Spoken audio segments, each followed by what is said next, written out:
네, 시작을 해보겠습니다. 저는 세그멘테이션 D2D 강의를 맡은 컴퓨터과 20학번이고 아이쿠 2기 김채현이고요. 오늘 세그멘테이션 열심히 설명을 해볼 테니까 혹시 모르는 거 있거나 좀 이해 안 되는 거 있으면 바로바로 알려주시면 같이 해결해보도록 합시다. 네. 그래서 첫 번째 이제 목차는 이런 식으로 진행을 하려고 해요. 첫 번째는 세그멘테이션이 뭔가에 관련해서 좀 설명을 드리고, 세그멘테이션에도 종류가 좀 있거든요. 그래서 종류 어떤 거 있는지, 그다음에 그런 테스트들 어떻게 포뮬레이트를 해서 우리가 문제를 푸는지 설명을 해드리고, 그다음에 이제 주류가 되는 세그멘테이션 모델들, 조금 오래되긴 했지만 기본적인 것부터 준비를 했거든요. 그래서 기본적인 세그멘테이션 모델 뭐가 있는지, 그래서 두 가지 컨볼루션 CNN을 주로 이용하는 모델들이 있고, 거기서 더 나아가서 트랜스포머 아키텍처를 좀 차용을 한 그런 모델들도 있거든요. 그래서 그거 두 개 설명을 드리고, 그 다음에 이제 번외편으로 요즘 세그멘테이션은 어떤 트렌드가 있느냐를 좀 설명을 드리고 마치려고 합니다. 그래서 첫 번째, 세그멘테이션이 뭔가에 관련해서 설명을 드리면, 사실은 세그멘테이션이 좀 말이 어렵긴 한데 간단하게 얘기하면은 저희 눕기 따는 거랑 똑같거든요. 그 아이폰도 그렇고 삼성도 그렇고 그 사진 앱에 보면은 꾹 누르면 테두리 따주잖아요. 그게 세그멘테이션이에요. 그러니까 완전 쉬운데 그냥 약간 어려운 말로 세그멘테이션이다라고 하는데요. 조금 더 포멀하게 정의를 내려보자면, 저번 시간에 오브젝트 디텍션 배우셨죠? 어떤 오브젝트가 있으면 그걸 박스에 쳐가지고 좀 디텍트 해내는 그런 태스크가 있는데, 거기서 좀 더 나아가서 세그멘테이션은 그 박스 안에 있는 오브젝트의 이 실루엣을 예측을 하는 거. 그러니까 정확하게 얘기하면 이미지에서 어떤 오브젝트가 차지하는 영역을 마스크로 예측을 해내는 겁니다. 그래서 그거를 이제 세그멘테이션이라고 하고요. 네. 그래서 오브젝트 디텍션하고 그래서 연관이 깊을 수밖에 없습니다. 왜냐하면 일단 디텍트를 해내야 그거에 마스크를 따낼 수 있으니까. 그래서 뒤에 오브젝트 디텍션 관련한 모델들이 좀 익숙한 친구들이 등장을 또 할 거거든요. 그래서 걔네랑 같이 보면 좋을 것 같습니다. 그래서 세그멘테이션은 뭐 한 문장으로 표현을 하면, 이미지 안에 무엇이 있고 그리고 그게 어디에 있는지를 찾아내고 거기에 더 정확하게 어떤 부분을 차지하고 있는지까지 예측해내는 게 세그멘테이션이라고 생각하시면 될 것 같습니다. 그래서 세그멘테이션 그럼 뭐냐? 세그멘테이션의 종류가 있다고 말씀을 드렸었죠. 그래서 여기 크게 세 가지 종류가 있습니다. 제일 기본적인 게 시멘틱 세그멘테이션이고, 말처럼 이제 시멘틱한 게 어떤 의미론적인 단위들이잖아요. 그러니까 이 의미론적인 단위들을 묶어가지고 하나의 마스크로 처리를 해내는 겁니다. 그래서 쉽게 얘기를 하면 여기 사진의 B번이 시멘틱 세그멘테이션 결과인 거거든요. 보시면 여기 사람들이 막 서 있잖아요. 얘네들이 다 똑같은 분홍색으로 처리가 예측이 됩니다. 그러니까 이런 식으로 어떤 개체 각각을 구분하기보다는 어떤 시멘틱한 정보, 사람이면 사람, 뭐 동물, 강아지면 강아지, 이런 식으로 어떤 시멘틱한 단위로 이제 예측을 해내는 게 시멘틱 세그멘테이션이고요.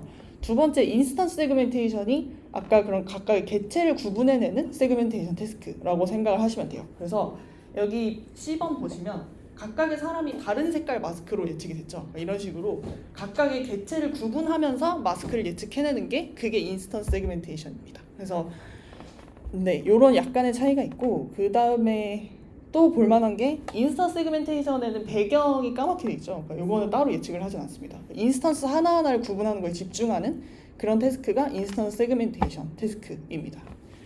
그래서 요거 두 개가 이제 기본적인 구분이고, 그 다음에 파노틱 세그멘테이션 뭐냐라고 하면은 시멘틱과 인스턴스 세그멘테이션이 섞은 거예요. 그래서 결국은 지금 배경도 예측을 하지만 파노틱 세그멘테이션에서 각각의 오브젝트가 그 다른 색깔로 구분이 돼 있죠. 이런 식으로 인스턴스도 구분을 하면서 예측하고 배경까지 한 번에 다 예측을 하는, 그러니까 모든 픽셀에 대한 예측이 담겨 있는 그런 태스크가 파노틱 세그멘테이션 태스크입니다. 여기서 뭐가 제일 쉬워 보이시나요, 여러분들? 어떤 게 제일 간단할 것 같아요? 시멘틱 세그멘테이션, 그죠? 아무래도 인스턴스를 구분하는 것도 약간의 또 구분이 필요한 것 같아요. 그래서 가장 기본적이고 그리고 이번 강의에서 좀 초점을 맞추는 태스크가 시멘틱 세그멘테이션이고요. 네, 그래서 이게 가장 기본적인 태스크다라고 이해를 하고, 그리고 시멘틱 세그멘테이션 중심으로 좀 이해를 하려고 하다 보면 사실은 다른 것들은 거기에 부외적으로 조금씩 요소가 추가되는 그런 경향이 좀 있거든요. 그래서 시멘틱 세그멘테이션에 관련을 해서 중심으로 좀 설명을 해보도록 하겠습니다. 네.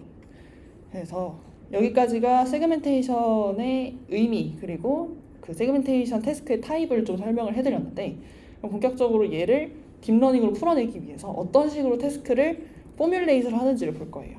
그래서 네, 그냥 간단하게 딱 보면 직관적이거든요. 어떤 이미지가 있을 때 이게 인풋이면 우리는 아웃풋으로 얘네들 각각의 이 픽셀들 있잖아요. 이 픽셀들이 어떤 시멘틱한 그룹에 속하는지를 이제 예측을 해내는 거예요. 그러니까 직관적으로 보면 그냥 여기에 있는 이 픽셀들을 어떤 뭐 사람, 뭐 바이시클, 백그라운드 이런 식으로 여러 가지 시멘틱한 클래스들의 이제 어떤 거에 속하는지를 예측을 해내는 겁니다. 그래서 결국은 걔네들을 다 합쳐보면 이런 전체적인 이미지 안에 이 픽셀은 자전거에 속한다, 이 픽셀은 사람에 속한다 라는 식으로 예측을 해서 결론적으로는 저런 이제 이미지를 마스크처럼 이런 식으로 영역을 구분을 해내는 이런 것들을 처리를 해내면 그게 시멘틱 세그멘테이션 태스크인 거죠. 그래서 네, 이렇게 직관적으로 설명을 할 수 있는데, 그러면 모델에서 아웃풋은 어떻게 나오느냐? 약간 그렇죠? 이게 프레딕트 할 때 어떤 모델을 통과해서 얘가 나올 텐데, 그러면은 모델이 그냥 저 이미지를 뱉어내면 될까요? 약간 애매하죠. 그러니까 어떤 모델이 막 통과를 했는데 그냥 저렇게 색깔을 칠해준 이미지로 결과물이 나온다. 이거 약간 어려운 일입니다. 그래서 얘를 어떤 식으로 처리를 하느냐? 이렇게 여기 보시면 약간 숫자들이 나왔는데, 조금 더 정확하게 얘기를 하면 이제 오랜만에 하니까 떨리네요. 그래서 저번에 CNN 강의를 했었는데 이번에 또 오랜만에 하는 거거든요. 약간 떨리는데 양해를 부탁드립니다. 그래서 이렇게 이미지가 있을 때 이 이미지의 각각의 픽셀이 요 시멘틱 클래스들 중에 어떤 거에 속하느냐를 숫자로 표현을 해줍니다. 이런 식으로. 그래서 이 픽셀은 3번 클래스에 속하는 것 같아. 이런 식으로 저런 픽셀마다 유력한 클래스들을 유력한 클래스들이 어딘지를 각각 이제 클래시피케이션을 해주는 거죠. 그러니까 이런 식으로 모델이 예측을 하게 되고, 네. 그리고 오브젝트 디텍션에서도 컨피던스를 예측을 하는 모델들이 있을 거거든요. 그러니까 내가 한 예측이 얼마나 확실한지를 모델이 같이 뱉어냅니다. 그래서 이런 컨피던스 값을 같이 아웃풋하는 모델들도 있고, 그리고 기본적으로 가장 중요한 아웃풋은 이제 저 클래스랑 클래스에 속하는 픽셀들을 표시해둔 마스크가 가장 중요하다. 이렇게 아웃풋을 해낸다라고 할 수가 있습니다. 그래서 뭐 모델 설계의 문제이긴 하겠지만은 모델을 딱 통과했을 때 뭐 갑자기 h/w/1짜리 어떤 이 매트릭스가 나오고, 이 매트릭스 안에 이 픽셀에는 2번 클래스에 속하는 픽셀이 포함이 되어 있습니다 라는 식으로 이런 h/w/1에 뭐 인티저 값들이 들어있는 마스크, 인티저 값들이 들어있는 매트릭스가 나올 수도 있지만 또 다른 방식으로 또 아웃풋을 할 수가 있거든요. 여기 보시면 이게 이제 실제로 저희가 세그멘테이션 모델을 다룰 때 많이 나오는 아웃풋의 형태예요. 그래서 보시면 이번에는 h/w가 클래스 개수만큼 있죠. 그래서 이런 식으로 h/w의 이 이미지 안에 각각의 클래스가 속해 있느냐 안 해 있느냐를 0, 1로 표현하는, 바이너리로 표현하는 이런 마스크를 클래스 개수만큼 아웃풋하는 겁니다. 이런 식으로는 실제 이제 우리가 다룰 세그멘테이션 태스크를 푸는 마스크가 모델들에서 이런 식으로 예측을 해낸다라고 얘기를 하시면 될 것 같습니다. 네. 그래서 약간 그런 거라고 생각하시면 될 것 같아요. 이 클래시피케이션 할 때도 바이너리 클래시피케이션이 있고 멀티 클래스로 클래시피케이션 하는 모델들이 있잖아요. 두 개를 좀 차이를 생각해 보면 뭐 이제 바이너리 클래시피케이션은 어떤 클래스일 확률이 몇이다 정도로 이제 하나의 그 숫자 하나로 구분을 할 수 있잖아요. 얘 클래스 속할 확률 80%, 그러면 0.8 값이 이제 그 자리에 나온다든지 이런 식으로 되는데, 멀티 클래스는 이제 각각의 클래스에 속할 확률 각각 예측을 하고 그 합이 1이잖아요. 그래서 약간 이런 거에서 좀 차이가 있고, 그런 개념으로 이 앞에서 언급한 방법, 그리고 뒤에 실제로 많이 쓰는 방법 두 개 차이를 좀 이해를 해보시면 될 것 같습니다. 네, 여기까지가 태스크 포뮬레이션인데 약간 좀 명확하지 않은 부분이 있었을까요? 이거 왜 이렇게 되는 거냐? 아니면 여기 이 부분 이해가 잘 안 된다 하는 파트 있었나요? 다들 이해가 되시나요? 그래서 실제로 저희가 뒤에 세그멘테이션 모델들을 볼 때는 이제 이 아웃풋 값이 여기 보면 알 수 있듯이 여기 클래스랑 마스크를 아웃풋 해내는 방법이 H/W 어떤 이미지 사이즈의 매트릭스가 클래스 개수만큼 채널로 나옵니다. 그래서 만약에 우리가 시멘틱 세그멘테이션 하고 싶은 클래스가 6개다 라고 하면 H/W by 6의 텐서가 나오고 거기에 이제 이 H/W에 딱 뭐 0,0, 0을 딱 찍으면 이렇게 쭉 6개의 숫자를 합하면 이제 1이 되는 거고 각각의 엘리먼트는 이제 이 H/W의 0,0 이 픽셀 자리가 속할 확률이 되는 겁니다. 각각의 클래스가 속할 확률이 이만큼이다. 이런 식으로 예측을 하고 그거를 정답하고 비교해서 로스를 해내고 이런 식으로 테스트가 진행되게 됩니다. 이해가 되시나요? 그래서 이런 식으로 진행이 되고 그래서 요게 태스크를 어떤 식으로 포뮬레이션 했는지에 관련한 얘기입니다. 네, 그래서 여기까지고 그 다음에 주로 많이 사용되는 데이터셋도 하나 가져왔는데 코코라는 데이터셋이 있어요. 혹시 들어보신 분들도 계실 것 같은데 되게 그 유명한 데이터셋이고 많이 쓰이는 데이터셋입니다. 그래서 코코라는 데이터셋 안에 이그샘플들을 보면은 되게 다양한 클래스 오브젝트들이 많이 섞여 있고 그리고 각각의 이제 마스크들이 함께 어노테이션이 되어서 들어 있습니다. 그래서 저희가 트레이닝을 할 때 사실은 얘가 세그멘테이션 모델한테 이미지를 딱 주고 아웃풋을 받았을 때 얘가 세그멘테이션 잘 했는지 못했는지를 확인을 해야 되잖아요. 그렇게 되면 보통의 이제 슈퍼바이스드 메소드들은 정답지랑 비교를 해야 되니까 그 정답이 함께 있는 데이터셋이라고 보시면 됩니다. 조금 이것저것 또 보다 보면은 정답이 없이 학습하는 모델들도 있어요. 근데 초반에 있는 기본적인 모델들은 다 이런 코코 데이터셋에 있는 마스크 어노테이션들을 정답으로 사용을 해서 지도 학습을 한다라고 보시면 될 것 같습니다. 그래서 오늘 소개하는 모델이 아마 한 2억 개 정도 될 건데 걔네들 다 슈퍼바이스드를 사용을 하고 맨 마지막에 많이 들어보실 수도 있는데 쌤이라는 모델이 있거든요. 되게 요즘 유명한 모델인데 그거는 정답지를 안 보고 그냥 자기 혼자서 계속 마스크를 리파인을 하면서 배워가는 그런 모델입니다. 네, 그래서 이 정도입니다. 여기까지가 이제 세그멘테이션이 뭔지, 그 다음에 세그멘테이션은 어떤 태스크들이 있는지, 그리고 그런 태스크를 어떤 식으로 포뮬레이트 하는지 이렇게 세 가지를 설명을 드렸거든요. 혹시 질문 있으신가요? 여기서? 좀 이해가 안 된다. 뭔가 분명하지 않다 하는 파트 없으신가요? 그래서 여기까지가 세그멘테이션 관련 소개였고요. 이제 본격적으로 그러면 이런 태스크 우리가 좋은 마스크를 얻어내기 위해서 어떤 식으로 모델을 설계해야 하는가에 관련한 내용을 좀 찾아보도록 하겠습니다. 그래서 첫 번째가 컨볼루셔널 네트워크를 많이 사용을 하는데 네, 제가 아까 얘기할 때 잠깐 얘기를 했었는데 이 모델이 이 이미지 하나 있을 때 그냥 모델 통과했더니 이런 예쁜 색깔 알록달록한 마스크가 띡 나온다 라고 하면은 아주 좋겠죠? 아주 좋을 텐데 그걸 하기 위해서 그냥 가장 간단하게 설계를 해보면 이런 식으로 생긴 겁니다. 그래서 이 H/W짜리 RGB 인풋이 들어갔을 때 계속 컨볼루션을 태워요.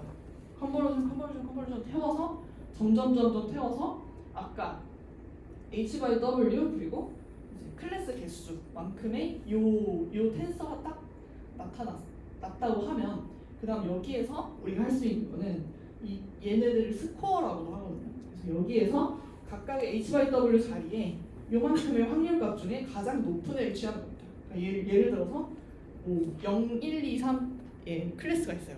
그랬을 때 0번에 속할 확률이 0.6으로 제일 높아. 그러면은 우리는 그 자리 픽셀은 0번 클래스에 속할 거다라고 예측을 하는 겁니다. 이게 아그맥스 오퍼레이션이고요. 그래서 각각의 자리에 대해서 아그맥스를 취해서 이런 마스크를 하나 얻어내면 되는 거예요.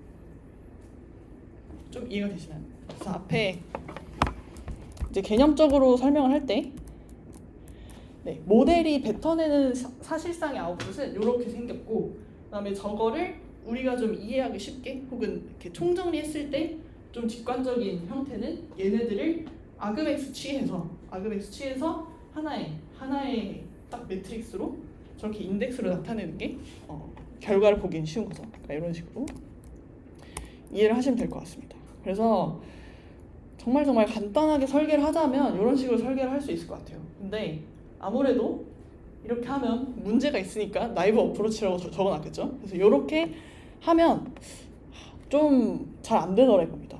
그래서 왜 그럴까 생각을 해봤는데 좀 약간 짚히는 부분이 있으니까 왜 잘 안 될까요? 저렇게 설계를 하면.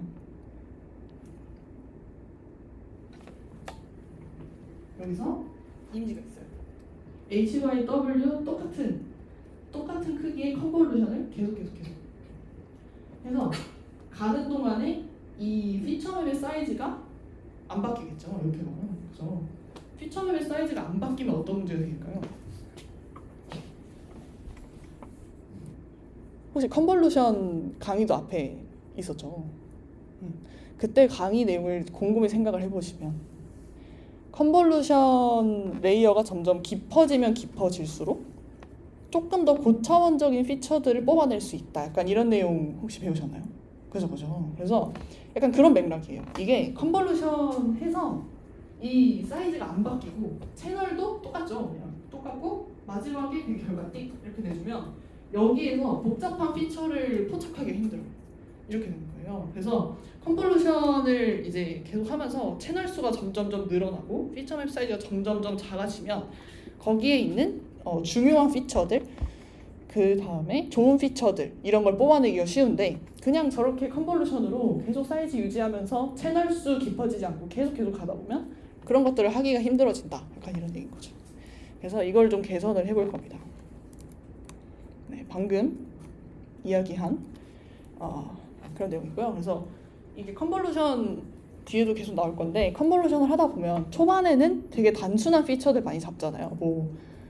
되게 로우 레벨의 그런 특징들을 잡아내다가 컨볼루션으로 점점 깊어지면 거기에서는 좀 더 고차원적이고 좀 더 복잡한 이미지의 특징들을 잡아내잖아요. 그래서 그런 것들을 우리 네트워크에서 할 수 있다면 그러면 세그멘테이션 더 잘 할 수 있겠다. 그러니까 이런 마인드인 겁니다. 그래서 아무래도 그래서 뒤쪽 컨볼루션에서 하이 레벨 컨셉을 좀 잡으려면 그 피처들이 조금 더 표현력이 좋아야 돼요.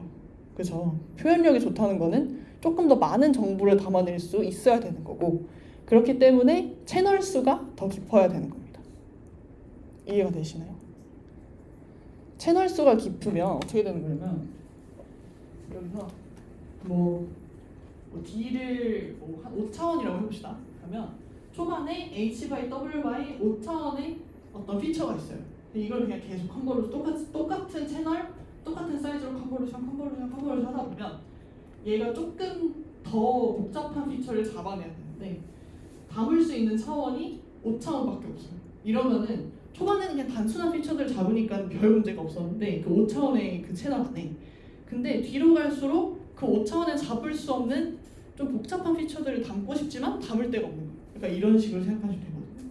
그래서 채널 수가 점점 깊어지면 그만큼 하나의 딱 그 위치적인 하나의 딱 그 포인트에 채널 수가 많으면 그만큼 많은 정보를 담아낼 수 있잖아요. 그러니까 조금 더 복잡한 피처들을 잘 잡아내고 싶다 하려면 채널 수가 깊어져야 되는 건 거죠. 이해가 되시나요? 그래서 채널 수 관련한 거는 좀 그런 의미를 가지고 있다라고 이해를 하시면 편할 것 같고, 또 설명할 게 뭐가 있을까요? 그리고 컨볼루션 하면서 리셉티브 필드라는 단어 들어보셨죠? 그것도 좀 연관이 있는데 아마도 얘네들이 컨볼루션 할 때 사이즈가 유지가 됐어요. 그러면은 리셉티브 필드 만약에 패딩이 없다고 치면 리셉티브 필드가 얼마나 돼야 될까요? 갈 때 이 이미지 요 피처맵 사이즈가 똑같죠. 근데 뭐 보통 패딩을 해가지고 컨볼루션 했을 때 피처맵 사이즈를 유지하는 그런 경우도 있잖아요. 근데 패딩 안 쓰고 그냥 컨볼루션을 했을 때 사이즈가 유지가 돼야 된다 하면 채널 사이즈가 이 리셉션 필드의 사이즈가 얼마일까요? 이렇게 나오는 거야.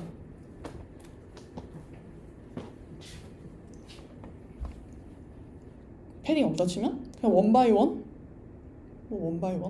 최대한 안 줄이려면 3x3 그 정도 되겠죠. 그래서 만약에 원바이 원이라고 가정을 한다면 그냥 얘는 이 주변을 못 봐요. 주변을 못 보고 얘 요거 보고 여기 저희 또 뭐 만약에 뭐 맨 밑에 요 가장자리는 여기만 보고 그 다음 뒤쳐질 거예요. 이런 식으로 되거든요. 그러면은 사실은 컨볼루션을 하는 이유가 그 공간적인 정보를 좀 사용을 해서 주변에 있는 애들이랑 내 정보를 같이 보면서 피처를 뽑아야 되는데 이렇게 되면 내 것만 보고 계속 가니까 뭐 다른 공간적으로 좀 인접한 애들 정보를 못 쓰는 거죠. 이런 문제가 생깁니다. 그래서 네, 이 사진 하나 가지고 한참 떠들었는데 결국 결론은 뭐냐면 이런 식으로 설계하면 안 된다 이겁니다. 네. 그래서 거기에 생기는 문제 1번은 채널이 너무 얕으면 뒤로 갈수록 복잡한 피처를 잡기가 힘들다 이거였고 2번 컨볼루션 했을 때 사이즈가 안 줄어들잖아요. 그러니까 이런 식으로 계속 그냥 똑같이 가다 보면 이 공간적인 리셉티브 필드가 좁기 때문에 후반부에 가서도 좀 공간적으로 의미 있는 피처들을 잡기가 힘들다 하는 그런 문제가 있었던 겁니다. 좀 이해가 되시나요? 왜 안 될 것 같은지? 그래서 이런 식으로 이해를 해보시면 이제 다음 모델들이 왜 이런 식으로 디자인을 했는지 좀 이해를 하실 수 있을 것 같아요. 네, 그렇습니다. 그리고 한 가지 좀 더 앞에 얘기를 하고 갈 만한 게 네, 그러면 만약에 저희가 요 네트워크로 그냥 트레이닝을 한다고 생각했을 때 저희가 지금 하고 있는 게 지도학습이라고 생각하고 답지가 있어요. 답지가 있고 정답 마스크가 있고 그리고 우리가 프레딕션 한 저 이미지가 있어요. 그러면 로스 어떻게 줄까요? 손실함수가 있어야 학습을 하잖아요. 어떻게 손실함수를 줘야 이 모델이 세그멘테이션 할 때 배울까요? 회장님 약간 할 말이 많아 보이는데 아니에요? 이걸 생각을 해보면 아까 클래시피케이션 얘기 잠깐 했었잖아요. 클래시피케이션의 개념을 픽셀별로 적용하면 좀 감이 올 거거든요. 그러니까 예를 들면 그런 겁니다. 내가 그냥 클래시피케이션 생각해보면 내가 이미지 하나를 딱 줬을 때 이 클래스가 0번 클래스야 라고 여기에 뭐 0번부터 5번까지 클래스가 있다고 가정을 하면 0번부터 5번까지 클래스에 속할 확률이 띡띡띡 나오죠. 뭐 6차원 벡터겠네요. 6차원 벡터 안에 확률 값들을 보고 0.6, 0.2, 0.1, 0.1, 0 이런 식으로 나오겠죠. 그거랑 정답 레이블이 0이었다. 그러면은 6개짜리 1, 0, 0, 0, 0, 0 그 6차원짜리 벡터랑 그 크로스 엔트로피 계산할 수 있잖아요. 크로스 엔트로피 혹시 배우셨나요? 그래서 그 멀티 클래스 클래시피케이션 하는 거랑 로스를 똑같이 줄 수 있습니다. 근데 그거를 이제 세그멘테이션이고 픽셀 레벨이니까 각 픽셀에 관해서 줄 수 있는 거죠. 왜냐면 요거 하나 요 한 줄을 쏙 뽑으면 그게 각 픽셀이 각각의 클래스에 속할 확률을 담은 하나의 벡터가 되는 거니까 그거랑 그 다음에 이 정답 레이블 있잖아요. 정답 레이블이랑 크로스 엔트로피 로스를 줄 수 있습니다. 그렇게 되면 얘가 정답 레이블을 높은 확률로 예측하도록 학습이 되겠죠. 그런 식으로 학습을 할 수 있거든요. 그래서 요게 첫 번째 소개할 이제 인코더 디코더 컨볼루션 CNN을 이용한 가장 기본적인 세그멘테이션 아키텍처에서 사용을 하는 로스 함수고요. 네, 그러면 그렇게 되면 좀 문제가 있지 않을까라고 생각하시는 분들도 있을 수 있을 것 같은데 실제로 문제가 있습니다. 그래서 뒤에는 그거를 조금 해결하는 방법도 좀 추가한 새로운 모델도 있습니다. 그래서 일단은 첫 번째로 저런 식으로 확률 값을 내고 크로스 엔트로피 로스로 로스 함수를 주는 그런 모델 한번 보도록 할게요. 네, 그리고 이건 디테일인데 각각의 픽셀 값에서 확률 값이 합해서 1이 돼야 되잖아요. 그런 식으로 할 때 우리가 확률 값을 예측할 때 주로 하는 연산이 소프트맥스죠. 여러 가지 클래스의 어떤 로짓들이 그냥 뭐 어떤 값들이 있을 때 높은 값은 높은 확률, 낮은 값은 낮은 확률로 매핑을 하되 각 그 자리에 있는 자릿수를 다 합치면 확률 1 되도록 하는 연산이 소프트맥스잖아요. 그래서 여기서 저 스코어를 예측을 하고 그 다음에 저 프레딕션 만들기 전에 저기다가 그 각 픽셀별로 소프트맥스를 한번 해줍니다. 그렇게 하면은 각각 픽셀의 확률값이 쪼르륵 나올 거고 그거랑 이제 정답 마스크의 클래스랑 그 크로스 엔트로피를 주면 되겠죠. 그러니까 이런 식으로 하면은 로스가 흐른다 하는 그런 얘기입니다. 그래서 여기에서 지금 문제 있었던 거를 조금 해결을 한 드디어 모델 하나가 나왔어요. 이제 논문 하나에서 소개한 모델이 드디어 나왔거든요. 그래서 이걸로 한번 설명을 해보도록 하겠습니다. 아까 그 지적했던 두 가지 문제가 해결된 게 아마 보이실 것 같아요. 그래서 인코더 디코더 스트럭처라고 하는 이런 모델이고 얘의 정식 명칭은 FCN이라고 Fully Convolutional Network라는 모델입니다. 그래서 이게 완전 기초, 완전 기본 초기 시메트릭 세그멘테이션 논문이고 얘들이 어떻게 했나 보면 일단 인풋은 똑같거든요. 인풋은 똑같고 얘를 네트워크에 태워서 프레딕션 하는 것도 똑같습니다. 근데 여기가 좀 달라졌죠. 이 중간이. 처음에 그냥 요 H/W 사이즈 계속 유지해서 맨 마지막에 스코어 나오고 프레딕션인데 여기는 조금 레솔루션이 줄어들었다가 다시 늘어났다가 프레딕션이 나옵니다. 이런 식으로 좀 달라졌죠. 그리고 각각의 레이어의 이 얇기가 채널 수랑 관련이 있거든요. 채널 수가 좀 적었다가 채널 수가 확 늘어났다가 다시 줄이죠. 이런 식으로 요 중간에서 좀 더 복잡한 피처들을 잘 포착할 수 있게 일단은 크기를 좀 줄이고 피처를 사이즈를 줄이고 다시 늘리는 이런 구조를 요 아파트가 이제 인코드 하는 거고요. 요거를 다시 복원하는 게 디코드 하는 구조여서 인코더 디코더 구조라고 부릅니다. 그래서 이런 전략을 사용해서 만든 네트워크가 FCN이고요. 네, 그래서 아까는 약간 모식도였고 논문에 실제로 나온 저 아키텍처 모습이거든요. 그래서 보시면 여기 이미지가 있고 그다음에 사이즈 점점 더 줄어들죠. 줄어들고 여기 밑에 써 있는 게 아마 채널 수거든요. 채널 수가 엄청 늘어나고 4,900까지 들어가죠. 그러다가 확 줄어 21개. 근데 21개가 그럼 뭘까요? 21개가 다시 픽셀 와이즈 프레딕션으로 싹 늘어난 다음에 이거를 세그멘테이션 GT랑 비교를 합니다. 그러면 이 21이라는 숫자가 왜 나왔을까요?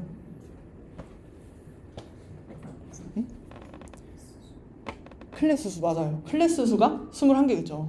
맞아요.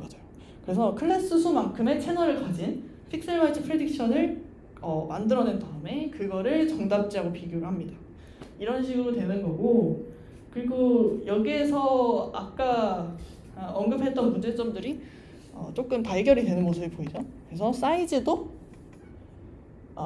이미지 H/W에서 확 줄고 그 다음에 각각의 피처 맵의 차원수, 채널 수도 확 늘어나죠. 이런 식으로 한번 피처를 한번 확 압축을 했다가 다시 풀어서 세그멘테이션을 해내는 이런 방법입니다.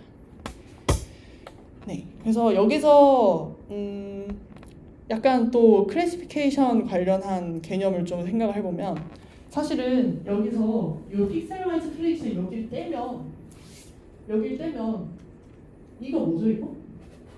만약에 이거 1차원이에요. 그러면은 그냥 클래시피케이션이죠. 그러니까 이미지를 21개 클래스로 클래시피케이션 하는 모델이랑 똑같거든요. 근데 이거를 우리는 그냥 픽셀 와이즈로 하고 싶다라고 하면서 제안한 모델입니다.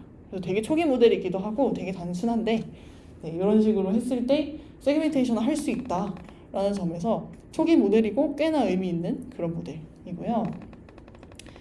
그래서 반복적인 컨볼루션으로 차원을 줄였다가 업샘플링해서 픽셀와이즈 로스 주면 시멘틱 세그멘테이션 할 수 있다라는 논문입니다. 네, 그래서 그런 거고, 그러면 일단은 제가 인코드, 디코드로 딱 두 단계로 나눠서 간단하게 설명을 해드렸는데, 인코드는 어느 정도 감이 오시죠? 인코드는 컨볼루션을 계속 여러 번 거치다 보면 채널 수 많아지고 피처맵 작아지고 이런 식으로 딱 그 컴팩트한 피처들이 뽑히는데, 그럼 얘를 어떻게 픽셀 레벨로 다시 복원을 하지? 이게 약간 좀 감이 안 오시죠? 그래서 그 부분을 좀 중심으로 보도록 하겠습니다. 그래서 약간 물음표 쳐놓은 부분에 관련을 해서 조금 설명을 해볼게요. 첫 번째는 앞에도 말씀드렸듯이 컨볼루션입니다. 그래서 다운 샘플링이라고도 하고, 아까 인코더라고 했잖아요. 인코더 파트이기 때문에 다운 샘플링, 좀 피처맵을 조금 더 컴팩트하게, 그리고 좀 더 의미 있는 피처들이 잡히게 이런 식으로 인코드를 하는 다운 샘플링 과정이고요. 이때 컨볼루션을 씁니다.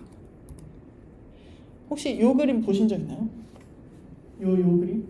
컨볼루션 할 때도 보셨을 것 같은데, 결국 초반에는 선, 점 이런 간단한 피처들을 뽑히다가 뒤에 가면 좀 더 복잡한 피처가 뽑힌다. 그러니까 이런 것들을 도식화해 놓은 그런 논문이거든요. 그래서 이걸 보시면 알 수 있듯이 앞에서 또 언급을 했듯이 조금 깊은 레이어에서는 그 이미지에 관련한 좀 디스크리미네이티브한 이라고 표현을 하는데, 조금 더 이미지에 관련한 정보들을 좀 더 잘 담고 있는, 클래시피케이션 할 때 써먹을 수 있고 또 세그멘테이션 할 때 잘 써먹을 수 있는 피처들로 바꿔내는 그런 능력을 가지고 있는 것들이 이제 이런 풀리 컨볼루셔널 네트워크의 특징이거든요. 그래서 이거를 좀 우리가 사용을 해보겠다 하면서 설계를 한 게 인코더입니다. 그래서 인코더를 거치면 이런 복잡한 피처들까지 잘 담고 있는 피처 맵을 우리가 가지게 되는 거고, 그리고 이제 그거를 우리가 픽셀 레벨로 복원을 해야 되죠. 복원을 할 때 어떻게 하느냐? 디컨볼루션 혹시 들어보셨나요? 디컨볼루션? 들어보신 분도 있고 처음 들어보신 분도 있을 것 같은데, 컨볼루션은 사이즈가 줄어들잖아요. 컨볼루션 채널이 3x3, 5x5 이런 식으로 해서 컨볼루션 하면 사이즈가 줄어들죠. 근데 디컨볼루션은 하면 사이즈가 늘어나는 연산이거든요. 그래서 이거 앞에 사진을 또 비슷하니까 비교를 해보면, 이제 얘가 인풋이고 여기에서 3x3의 이 스페셜 공간 정보들을 합쳐서 요 아웃풋의 하나의 하나의 자리 피처를 만들어내는 게 컨볼루션이고, 디컨볼루션은 그 반대거든요. 그래서 사실 방향이 반대죠. 그러니까 컨볼루션은 이게 인풋, 이게 아웃풋이고, 디컨볼루션은 이게 인풋이면 이게 아웃풋입니다. 채널을 그 리셉티브 필터를 그렇게 설정을 해뒀어요. 그래서 요 하나의 값을 좀 더 넓은 범위로 뿌려주는 그런 게 디컨볼루션, 혹은 이제 딥랩이라고 세그멘테이션 모델이 또 있는데, 거기서는 아투루스 컨볼루션인가? 거기서 또 그런 식으로 또 부르더라고요. 그러니까 다 똑같은 얘기입니다. 그래서 이런 식으로 업샘플링을 하는 디컨볼루션 연산을 거쳐서 이제 픽셀 레벨로 다시 복원을 하게 된다 입니다. 근데 제가 딱 디컨볼루션이라고 확언을 하긴 했지만, 사실은 좀 더 다양한 방법들이 있거든요. 사이즈를 늘릴 때 컨볼루션 말고 되게 간단한 방법들이 또 있어요. 뭐가 있을까요? 내가 2x2 매트릭스가 있는데 그 사이즈를 2배로 늘리고 싶다 라고 하면, 제일 간단한 거는 그냥 4x4를 네 부분으로 나눠서, 그거 1, 2, 3, 4가 있었다 보여드리면서 할까요? 여기에 1, 2, 3, 4 이렇게 값이 있었다. 얘를 2배로 뻥튀기 하고 싶어요. 그러면 그냥 각각의 영역에 1을 뿌려. 얘도 그냥 더 넓은데 1을 뿌려. 이런 식으로 그냥 채워 넣을 수도 있죠. 이런 식으로도 사이즈를 불릴 수가 있어요. 이게 또 하나의 업샘플링 방법이고, 그 다음에 두 번째는 이렇게 늘리되 그냥 원래 자리에 하나씩만 채워놓고 나머지는 0으로 채워놓던가. 뭐 또 어떤 게 있을까요? 맥스 풀링도 배우셨을 것 같은데 여기서 맥스 풀링을 할 때 내가 풀링해온 자리를 기억을 해놨다가 얘를 다시 사이즈를 불릴 때 그 자리의 값을 다시 끼워 넣어주는 거예요. 이런 식으로 좀 사이즈를 불릴 때 조금 더 영리하게 해보자 하는 식으로 맥스 언풀링이라는 연산을 하기도 합니다. 네. 그래서 사이즈를 늘릴 때 그 방법은 되게 다양한데 그래도 제일 좋은 방법, 제일 잘 되는 방법이 아까 얘기를 했던 요 디컨볼루션인 겁니다. 그래서 컨볼루션도 필터가 그 학습할 때 배워지잖아요. 그죠? 컨볼루션 할 때 그 필터의 사이즈를 정해주면 거기 안에 있는 이제 각각의 그 위치하고 곱해진 필터의 값들이 학습이 되잖아요. 그러니까 그렇게 학습을 해서 그걸로 사이즈를 뻥튀기 해주면 아무래도 요 앞에 있는 그냥 무식하게 저렇게 막 값을 채워주는 얘들보다는 훨씬 잘 되겠죠. 그래서 그런 의미에서 이 컨볼루션이 좀 잘 된다, 디컨볼루션이 잘 된다, 뭐 약간 이런 방법론적인 설명입니다. 그래서 이제 인풋이 초이스가 있을 때 얘를 두 배로 뻥튀기 하고 싶어요. 그러면 이 값에다가 3x3짜리 3x3짜리 필터를 곱해서 얘를 다 퍼뜨려주는 거예요. 그러니까 필터 3x3이고 각각의 값에다가 요 인풋 요 값을 그냥 곱해서 그 각각의 자리에다가 이제 어사인을 해주는 거죠. 이런 식으로 해주고 그 다음에 또 옆으로 옮겨서 요 값에 대해서 또 필터에다가 각각 곱해가지고 값을 뿌려주고 겹친 부분이 있으면 여기는 더해주죠. 이런 식으로 각각의 값들을 디컨볼루션해서 아웃풋을 늘릴 수 있다라는 거고, 이런 방식으로 아까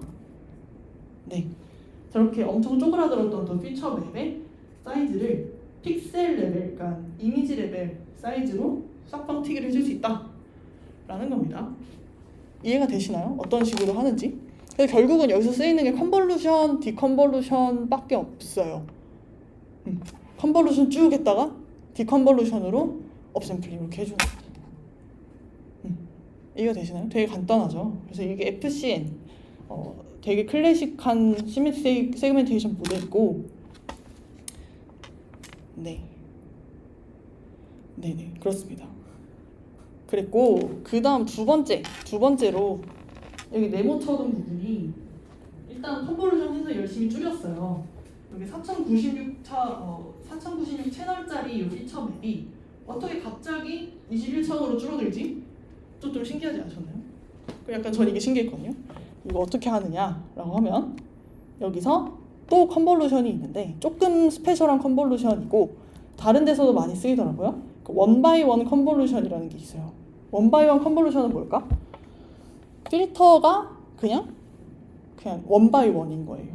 그러니까 아까 얘기했던 그 리셉티브 필드가 그냥 내 자기 자신인 겁니다. 그래서 원바이원 컨볼루션이 사용이 되고, 이렇게 되면은 이제 내가 4096차원짜리의 인풋이 있을 때 내 것만 보고 얘 4096차원을 21차원으로 줄여주는 거예요. 이런 식으로 원바이원 컨볼루션을 해서 이 채널 안에 있는 요 피처의 값들을 이제 좀 종합을 해주는 거죠. 원바이원 컨볼루션을 거쳐서. 그런 식으로 해서 이 채널 사이즈가 21차원으로 줄어든다. 이런 식으로 해서 아까 그 클래시피케이션, 그 픽셀 와이즈 클래시피케이션 하는 것들을 저런 식으로 처리를 한다. 이것도 역시 컨볼루션으로 처리를 한다 라고 이해를 하시면 되겠습니다. 네. 그래서 앞에 설명드렸던 포인트들이 있고, 그런 것들이 있고, 그 다음에 이런 것들을 설계를 해서 이제 얘네들이 세그멘테이션 결과를 만들어냈더니 이렇게 생겼거든요. 이제 얘가 그라운드 트루스가 정답 마스크고 얘가 이 아키텍처를 걸쳐서 나온 결과입니다. 좀 잘 되는 것 같나요? 좀 만족스럽나요, 결과가? 좀 별로지 않나요? 약간 이거 뭐 자전거 같지도 않고 약간 좀 이렇게 다 뭉개져 있잖아요, 그죠? 그래서 이거 좀 만족스럽지 않은 것 같아요. 그래서 얘가 왜 그럴까 생각을 해보면 왜 그럴까요? 왜 그럴까? 우리가 인코더 디코더를 인코드하고 디코드 하잖아요. 인코드 하면서 공간적인 정보들이 이제 좀 리셋 필드도 많이 가져가면서 채널 수 늘리면서 좀 좋은 피처를 뽑아놓긴 했는데 이걸 하면서 공간적인 정보가 너무 무너진 거예요. 그렇죠? 왜냐면 만약에 제가 512짜리 이미지가 있었는데 그거를 만약에 7x7짜리 피처맵으로 확 줄였어.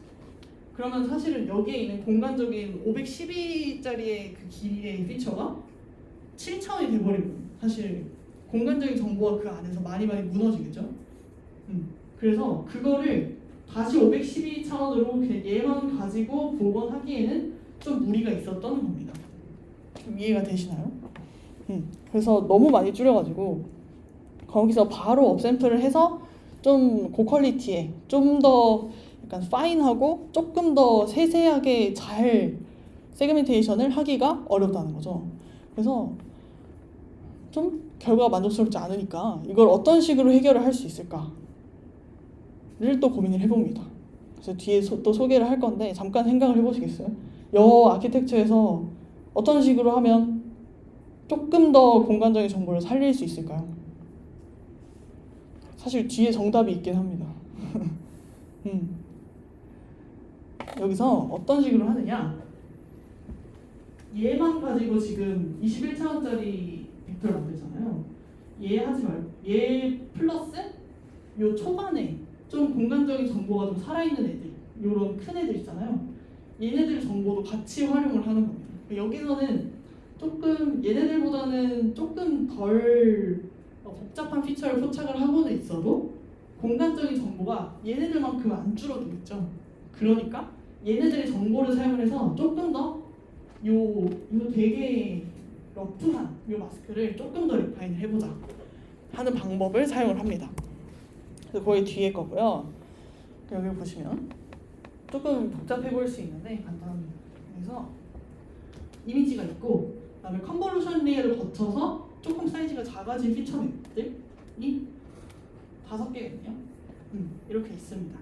그러면 원래 우리가 하는 건 뭐냐면 여기 5번째 이 피처 맵에서 바로 디컨볼루션을 해서 이렇게 업샘플을 빵 해버리는 겁니다. 이렇게 되면 아무래도 아까의 그 코얼스한 이렇게 러프한 마스크밖에 못 얻는 거죠. 그랬는데 이거를 요 초반에 조금 더 차원 정보가 살아있는 이런 피처 맵들을 사용해서 강화를 해주는 겁니다. 그래서 이게 어떤 식으로 하냐면 여기 작은 마스크에서 업샘플 하는 걸 똑같이 해주는데 뭐 필터 사이즈가 다르거나 하겠죠. 그래서 얘를 그대로 가져와서 얘도 이미지 사이즈로 업샘플을 해주고 그 다음에 요 세 번째 풀된 피처도 가져와서 업샘플을 해줍니다. 이런 식으로 하면 여기에는 각각의 스코어들이 담겨 있겠죠. 아까 그 세그멘테이션 마스크 전에 그 각각의 픽셀이 어떤 클래스에 속해 있을 거다.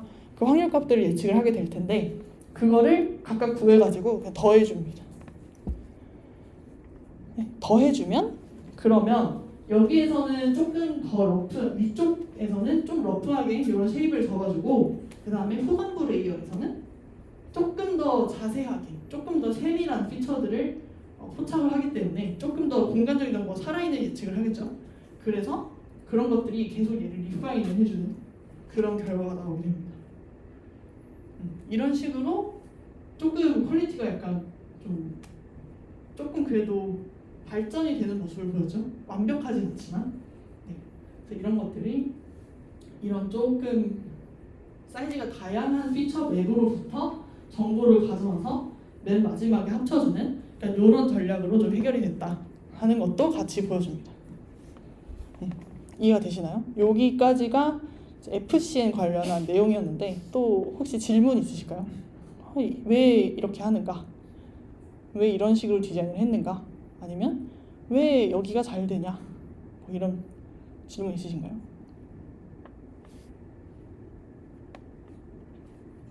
다 이해가 되셨나요? 어느 정도? 네. 여기 CN 뒤에 숫자가 있잖아요. 뒤에 무엇을면 자세히 이해가 안 가서 FCN 앞에 뒤에 32에서 아, 요거요? 요게 피처 맵에서 얼마나 업샘플 됐는지를 나타내는 거예요. 그러니까 얘는 요 사이즈에서 32배 업샘플일 거고 원래 사이즈보다 피처 맵에서. 그 다음에 얘는 뭐 컨볼루션 요 피처 맵에서 16배가 업샘플 된 거. 그러니까 사이즈가 얼마나 뻥튀기 됐는지를 표현한 숫자라고 생각하시면 될 것 같아요. 네. 그러니까 많이 뻥튀기 될수록 사실 그 안에 공간적인 정보가 좀 덜 살아있겠죠. 그래서 그런 식으로 이해를 하시면 네, 될 것 같습니다. 또 질문 있으실까요?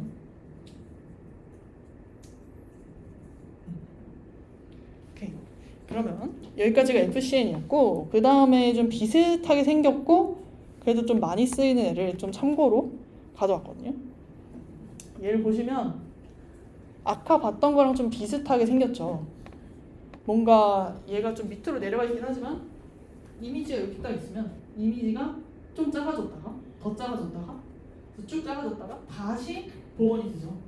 얘도 역시 인코더, 그다음 디코더 구조를 가지고 있는 세그멘테이션 네트워크거든요.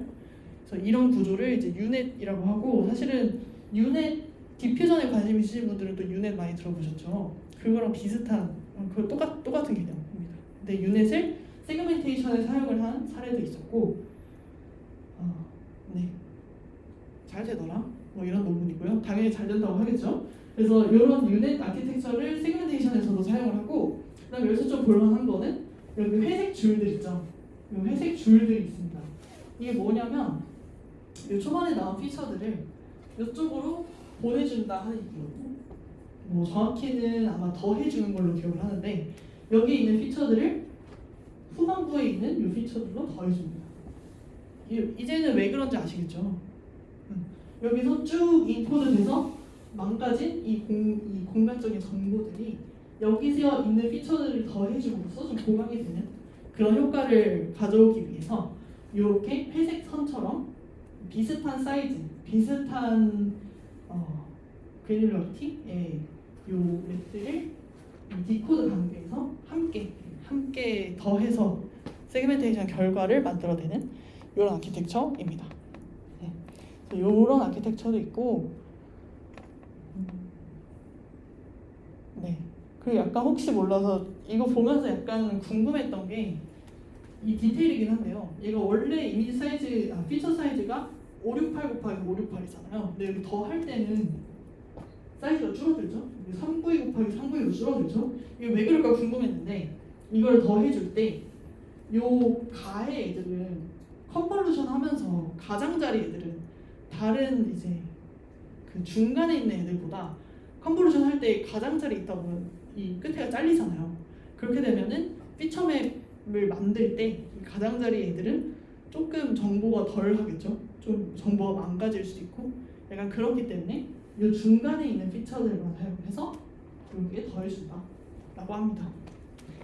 그래서 사이즈가 좀 다르고 약간 디테일이긴 한데 제가 궁금해서 찾아보고 네 그렇게 됐다고 합니다. 그런 식으로 설계를 했다고 합니다. 네. 여기서 또 질문 있으실까요? 여기 혹시 뭔가 유넷이 좀 더 궁금하다 하시면 이 밑에 제가 논문 그 이름들을 다 달아뒀거든요. 그래서 이거 한번 읽어보시면 조금 더 자세한 얘기를 확인을 하실 수 있을 것 같아요.